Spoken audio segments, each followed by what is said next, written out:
আমরা বার্তা দিয়েছিলাম, আমরা এই বাংলার জমিন থেকে ফেসিবাদ লালদিঘি ময়দানে অনুষ্ঠিত হয়েছে শহীদ ওসমান হাদির গায়েবানা জানাজা, যেখানে ছিল হাজারো মানুষের জনসমুদ্র।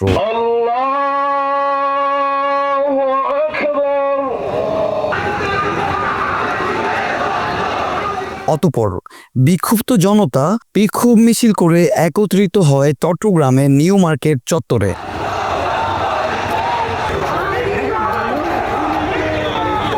হাজারো জনতার মুখে ছিল হাদি হত্যার বিচারের দাবি, ফুটে উঠেছিল জুলাইয়ের আরেকটি রূপ।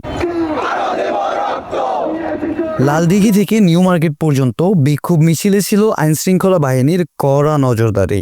আইন উপদেষ্টা, স্বরাষ্ট্র উপদেষ্টা ও সেনাবাহিনীর প্রধানকে হুঁশিয়ারি জানিয়ে বিক্ষোভকারীগণ জানায়, সেনাপ্রধান জেনারেল ওয়াকারুজ্জামানকে যদি বহিষ্কার করে, পদত্যাগ করে, গ্রেফতার করে, স্বরাষ্ট্র উপদেষ্টাকে যদি গ্রেফতার করে এবং আসিফ নজরুলকে যদি গ্রেফতার করে, এই খুনি বের হবেই হবে। ডিজিএফআই, এনএসআই, ডিবি সহ যারা যারা এই গাফিলতির জন্য দায়ী, আমরা আসিফ নজরুলকে দেখতে পাচ্ছি জুলাইয়ের গাদ্দার হিসাবে। খুব শীঘ্রই শহীদ হাদির হত্যাকারীদের শনাক্ত করে জনসম্মুখে তাদের বিচার না হলে আইন উপদেষ্টা, স্বরাষ্ট্র উপদেষ্টা ও সেনাপ্রধানকে পদত্যাগ করে তাদেরকে গ্রেফতার করার দাবিও জানায় বিক্ষোভকারীগণ।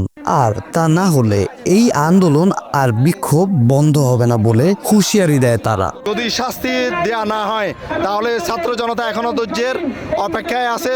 ছাত্র জনতা তাদের আন্দোলন চালিয়ে যাবে।